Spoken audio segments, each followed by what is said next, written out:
ये अभ्यास तुम बच्चों को सिखाया जाता है। यहाँ तो बाप भी कहते हैं ओम शांति।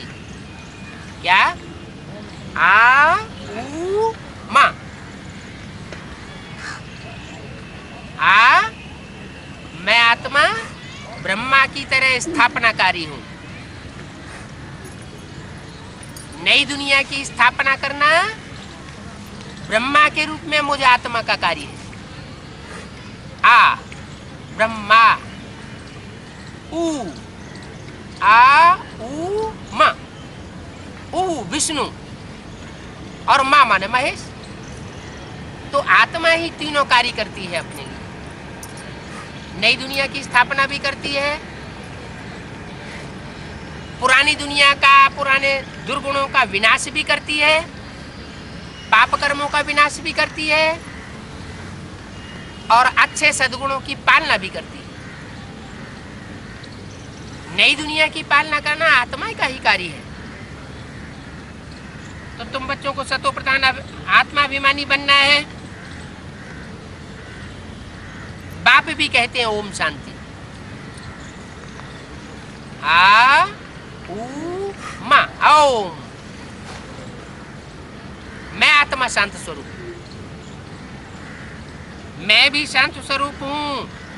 इन आर्गन से बोलता हूं, मुझे इन आर्गन्स का लोन लेना पड़ता है। किसे?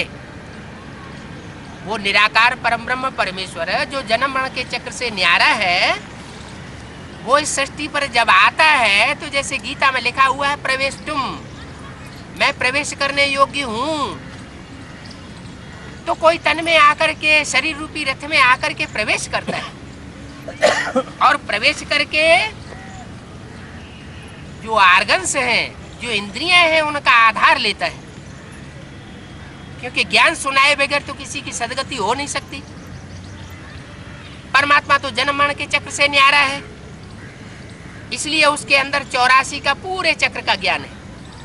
हम आत्मा 84 के चक्र में आती है, इसलिए अज्ञानी बन जाती है। आगे के जन्म का, पीछे के जन्म का हमें कुछ याद नहीं रहता। जैसे गीता में भगवान ने अर्जुन से कहा, अर्जुन तेरे जन्मों को मैं बताता हूं, तू नहीं जानता। तो बाप बताते हैं मैं जब इस सृष्टि पर आता हूं तो आर्गन्स का आधार लेना पड़ता है, लोन लेना पड़ता है। मेरे अपने आर्गन्स नहीं बनते, क्योंकि मैं तो अकर्ता हूं, अजन्मा हूं, अभोक्ता हूं। मेरी आत्मा जन्म मरण के चक्र में नहीं आती। इसलिए ये मनुष्य सृष्टि में जब मैं आता हूं तो इस मनुष्य सृष्टि में जो हीरो हीरोइन का पार्ट बजाने वाली आत्मा है, जिनको दूसरे धर्म के लोग आदम हवा कहते हैं, एडम ईव कहते हैं, भारतवर्ष में जिनको आदिदेव आदि देवी कहते हैं, मैं उन आदि पुरुष में प्रवेश करता हूं ज्ञान सुनाने के लिए। तो ज्ञान सुनाने के लिए भी आर्गन्स चाहिए ना, मुख भी तो एक आर्गन है ना। तो मुझे इसका लोन लेना पड़ता है। दिखलाते हैं रथ पर सवार होकर अर्जुन को ज्ञान दिया, घोड़ों को कंट्रोल किया। अब घोड़े कौन है? ये मन सहित जो इंद्रियां हैं वही घोड़े हैं, जो आज किसी भी मनुष्य के कंट्रोल में नहीं है। कोई मनुष्य छाती ठोक कर ये नहीं कह सकता कि मेरी इंद्रियां मेरे कंट्रोल में है, मेरा मन मेरे कंट्रोल में है। तो एक अर्जुन की बात नहीं है, ये तो पुरुषार्थ का अर्जन करने वाले अनेकों नंबरवार अर्जुनों की बात है, जिनके द्वारा परमात्मा आकर के इंद्रियों को कंट्रोल कराता है, इंद्रियों को कंट्रोल करना सिखाता है। घोड़ों की बात नहीं है, ये तो एक रूपक दिखाया हुआ है शास्त्रों में। जो कवियों की भाषा होती है वो अलंकारिक भाषा होती है। अलंकारिक भाषा को कवि ही समझ सकते हैं, इसलिए गायन है कै समझे कवि और कै समझे रवि। क्या? या तो जिस कवि ने वो कविता की है, भगवत गीता लिखी है, रामायण और महाभारत लिखे हैं वो इसका सही अर्थ जानते थे। या तो कै समझे रवि, रवि माना सूर्य, या तो ज्ञान सूर्य परमात्मा ही सृष्टि पर उतर आए तो उन शास्त्रों का सही अर्थ बता सकता है। तो बोला दिखाते हैं ना, रथ पर अर्जुन को ज्ञान दिया।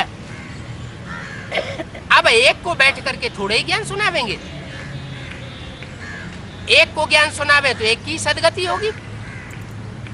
अगर एक की ही सदगति भगवान करके चला जावे तो दुनिया में सब भगवान को क्यों मानते हैं? हिंदू, मुस्लिम, सिख, ईसाई सभी तो भगवान को मानते हैं, तो जरूर भगवान ने सबकी आकर सदगति की होगी। किसी एक धर्म की बात नहीं है। जब इस सृष्टि पर अनेक धर्म पैदा हो जाते हैं और सब धर्म के नाम पर वितंडावाद फैलाते हैं, तब भगवान को सद्धर्म की स्थापना करने के लिए आना पड़ता है। और हम अर्जुनों को आकर के वो पुरुषार्थ का अर्जन कराता है। तो एक को बैठ करके ज्ञान नहीं सुनाते। ये सब रंग बातें हैं। रथ तो वास्तव में ये साकार शरीर को कहा जाता है। शास्त्रों में लिखा तो है, शरीरम रथम विद्य इंद्रियाणि हयान्याओ। शरीर को रथ समझ, इंद्रियों को घोड़ा समझ, कह दिया है। लेकिन फिर भी गीता में चित्र वही बनाए देते हैं कि अर्जुन के रथ में भगवान कृष्ण सवार हुए, सारथी बने, उनके रथ को चलाया। अब भगवान ने आकर के कोई हिंसक युद्ध कराया होगा? आज के साधु संत महात्माएं भी हिंसा करना अच्छा नहीं मानते, तो साधुओं का भी उद्धार करने वाला भगवान है, वो आकर के हिंसक युद्ध कराएगा? ये सब रंग बातें। भाग्यशाली रथ नंदीगण, ये रथ कहा जाता है। कौन सा रथ? राम और कृष्ण जो श्रेष्ठ देवताएं हुए हैं, उनका शरीर रूपी रथ कलयुग के अंत में 84वें जन्म में नंदीगण कहा जाता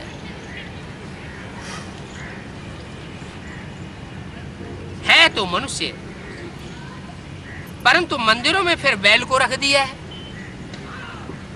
क्या शिव के मंदिरों में, शिव के नजदीक कौन रखा जाता है? बैल रखा जाता है। बैल क्यों रखा जाता है? उन्हें और कोई सवारी नहीं मिली। अरे शिवलिंग है वो निराकार की यादगार, जिसको हाथ पांव नाक आंख कान नहीं है, वो निराकार शिव जो कलयुग के अंत में अंतिम जन्म में आकर के जानवर बुद्धि जैसे बन जाते हैं, उनमें प्रवेश करके उनको मनुष्य से देवता बनाता है। जैसे आज का मनुष्य है, जानवर होता है, अपने आवेग को रोक नहीं पाता। जानवर आवेग को रोकता है क्या? वो मनन चिंतन मंथन करता है कि ऐसे टाइम पर ये काम करना चाहिए या नहीं करना चाहिए। तो जैसे जानवर होता है, ऐसे जानवर मिसल मनुष्य बन जाते हैं। जब ऐसे मनुष्यों की हालत हो जाती है तो भगवान उनके तन में प्रवेश करके उनको आकर के ज्ञान सुनाते हैं। तो इस कारण मंदिरों में बैल रखा हुआ है, जिसको नंदी गण कहते हैं। माना एक बैल की बात नहीं, गण माना समूह, कम से कम 2 बैल हैं। ऐसे तो रुद्रमाला भी यादगार बनी हुई है।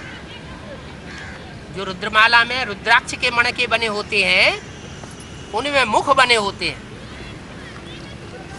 एक एक रुद्राक्ष में 14 मुख भी होते हैं।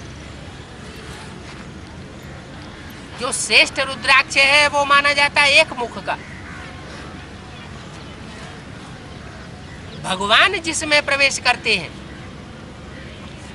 वो एक मुख का रुद्राक्ष विरल मिलता है। वो रामकृष्ण की ही श्रेष्ठ आत्माएं हैं, जिनमें वो एक मुख वाला प्रवेश करता है और सच्चा ज्ञान देता है। जो अनेकों मुख से बात करेगा वो बात सच्ची होगी?